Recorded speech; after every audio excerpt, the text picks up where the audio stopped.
Paddy Pimblett has done it. He is now amongst the elite of the lightweight division, a place that so many people, as did I, did not think he could reach, and especially after the Jared Gordon performance, right? That fight showed everybody that, okay, maybe Paddy Pimblett isn't on that level. He's a fun fighter, very exciting. He was a Cage Warriors champion. He has excellent Brazilian Jiu-Jitsu skills, great submissions, but lacks in a lot of different areas, right? We didn't think that Paddy could be as good as he is now, and maybe even gets better from here. Maybe one day fights for the belt, defeats some of the best fighters in the weight class. A lot of us did not think that Paddy Pimblett would be as good as he is. I thought Paddy's ceiling would be maybe at the bottom of the top 15 or something like that, like the likes of Drew Dober and Green and all these other guys would be a handful for Paddy to defeat, especially off of his performance against Jared Gordon. Win some, lose some against the veterans and other rising contenders, but never really be anywhere near title contention. And it seemed evident after that fight with Jared Gordon, who most thought defeated Paddy. His striking seemed unpolished, rugged, lack of defense making him easy to hit to the head, and weak wrestling skills to bring the fight into his domain of Brazilian Jiu-Jitsu, where he's always been very good at. But the evolution of a fighter's abilities can be so unpredictable. Paddy Pimblett, he is now going to be in the top 10, and he is in the wings of fighting the top 5, the lightweight elite. I thought he was going to lose to Green, and then Chandler, and then from there, exchange wins and losses, but Paddy improved a lot. Way more than I thought he was going to. And I was wrong about his abilities. I was wrong about how good he is. But no longer, man,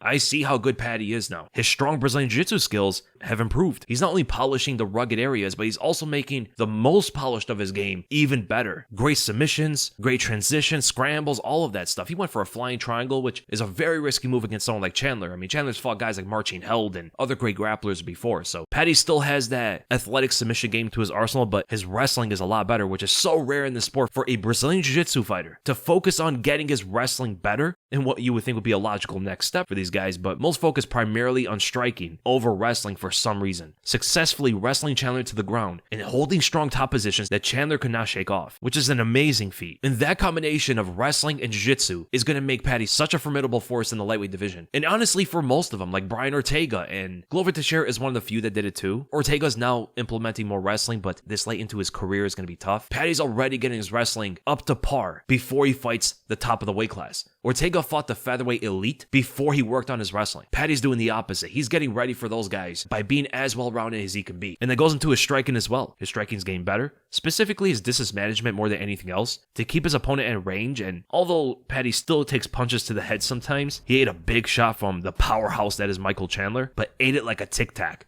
I mean, look at that. Paddy Pimblett's throwing a leg kick, and Chandler beams him to the jaw with that right hand. Flush. The perfect punch. Like, I don't think Chandler can land a more perfect shot than that. And usually fighters start skating on the octagon when they get hit by Chandler like that. And Paddy starts taunting him. It's like, is that the best you got? Chandler froze in front of Paddy as Paddy's flexing on him, taunting him, and then throws his own jab. Like, that whole time Chandler could have moved forward, but it looked like Paddy got into his head right there because Chandler was not moving. He wasn't attacking, going forward. Usually if you land a good punch like that, you want to continue the pressure. You want to carry that momentum. But Chandler was like a deer in the headlights. And then Paddy explodes forward with the jab and lands it on Chandler, who again is just standing there. That was the moment in the fight where it looked like Chandler started doubting himself. Like, he landed that perfect shot and Paddy just ate it like it was nothing. To brush off Chandler's power is ridiculous durability. I mean, the guy's chin is crazy, but he doesn't want to make that a habit, right? It's never good to display your chin, no matter how solid it is. Your chin should always be the last line of defense. So if Paddy's able to get his striking defense better while also improving his offensive wrestling, that guy's gonna be very hard to beat because he's huge for the weight class too. Enormous. I mean, he made Michael Chandler look small. Michael Chandler walks around like 190, high 180s.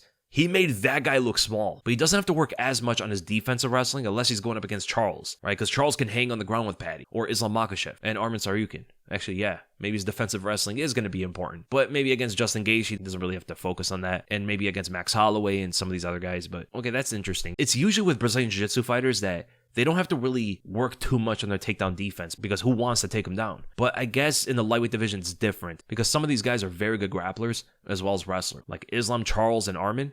These guys can hang on the ground with the absolute best grapplers in the world. So Paddy, for this division, because he is at lightweight, it's not going to be true for most weight classes, but at lightweight, even a high-level Brazilian Jiu-Jitsu fighter needs to have good takedown defense. But in the stand-up, his kicks are great, which fits perfectly into his improved distance management, or the way he timed that flying knee as Chandler was advancing forward, and then landed a right hook behind it as well, putting together the combination at range, and literally crossed the entire octagon from landing the knee to throwing the high kick at the end, hitting Chandler with a counter left hook on the back foot. Just great great distance management work. The kicks especially are some of his best weapons in the stand-up. He's able to keep the fighter away so he can just start throwing kicks at him and stuff. And he has crushing knockout power in his hands that could throw off anyone if he lands. And that's if he lands. You know, he's still improving his striking. He's not like Dustin Poirier or Islam Makhachev or Ilia Topuria or something like that. He's still getting better at it. So Paddy Pimblett is a very good fighter and will now be tested against the best in the world, and that includes the high-level kickboxing fueled by an overwhelming pace in the former featherweight champion Max Holloway, the evolving power striking and explosive defensive wrestling of former interim champion Justin Gaethje, the lethal offensive potency and supreme grappling skills of Charles Oliveira, the persistent and strong wrestling skills of Arman Tsarukyan, the bulldozing power, elite grappling and supreme boxing skills of Ilia Topuria, the impeccable well-roundedness and sharp reflexes of Islam Makhachev. Can Paddy hang or even surpass the lightweight elite? Who knows, but his evolution can't stop here if he wants to beat them. It's very different fighting at the top even compared to Chandler, because Chandler isn't a highly technical fighter like the rest of them. He got by on his physicality and attributes, and that was able to give him really good moments against some of the best in the world, but he doesn't have the fight IQ, he doesn't have the skills behind it, and he couldn't beat those guys, you know? So beating someone like Michael Chandler isn't enough. Paddy has to get better, because as he is right now, with the performance even against Chandler, I think he can be a good fight with those guys. Maybe some of them he can beat. I could see him beating Justin Gaethje, right? I think he could take down Justin Gaethje, and if the fight goes to the ground, that fight's over. Paddy wins easily by submission. Against Max Holloway, I mean, he's physically stronger, he's bigger, he might be able to wrestle him successfully, get him to the ground and submit him. Doesn't want to stay on the feet too much with Max, but he has the grappling to win that fight. Not saying that he would win, but he definitely has a good path to victory there. With Charles Oliveira, I would say it's the most competitive, where both guys can win in different moments. The jiu-jitsu would be very interesting between them two. I think Charles is a better striker, but Paddy does have that knockout power. Charles doesn't have the best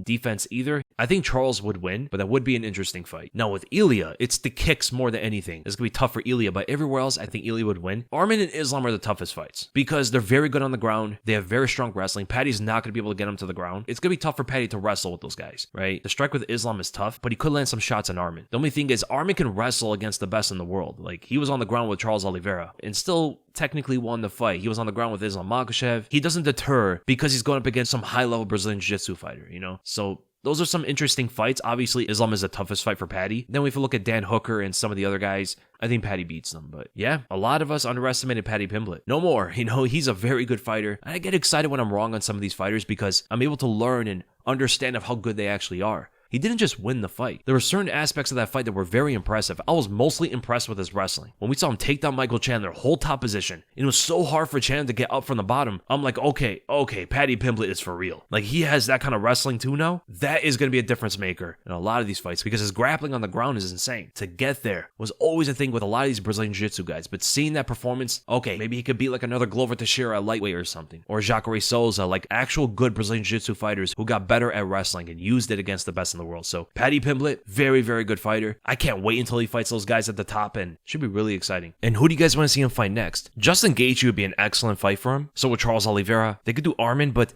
I think either Arman or Ilia should fight Islam next. So Charles would be a good fight. Gaethje would be a good fight. Maybe even Dan Hooker, but Chandler already beat Hooker before, and then all those fights would be good. There's not really like one obvious next opponent for Paddy, but whoever that is, man, it's gonna be such a good fight.